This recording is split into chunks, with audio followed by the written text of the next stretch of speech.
Hi, I'm Neil of TeamTeacher, teaching, living and raising a family in China. In this teaching tools video, we're going to look at post-its for the classroom. Let's check it out.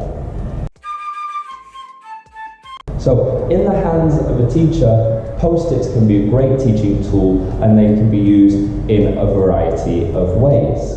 Firstly, post-its are a great way to keep an abridged version of your lesson plan at hand. When I first started teaching, what I would do is I would put bullet points of each stage of the class and activities that I'm going to use in the class on a post-it, and then I can stick that on my board, so I've got an easy reference when I'm writing or going through my PowerPoint. It's a fantastic way to keep yourself up to speed and to follow your timing and get your time management on track.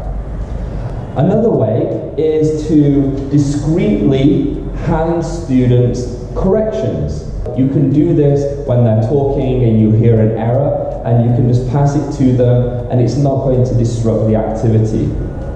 I especially like to use this with shy students and adults and teens, as it seems to work quite well. And the third variety is to use it as part of a game. One of my favorite activities is what I do is I will write some vocabulary word on the post-it and then stick it to a student's forehead. Then they have to go around the room asking other students questions to determine what vocabulary word it is. There are lots of varieties that you can do with games as well, and we'll post some links below for some more ideas. Post-its have so many uses. They are great to have to hand in your desk, to use in games and activities, among many other things. Check out the description box below to get links to our recommended post-it options. Check it out.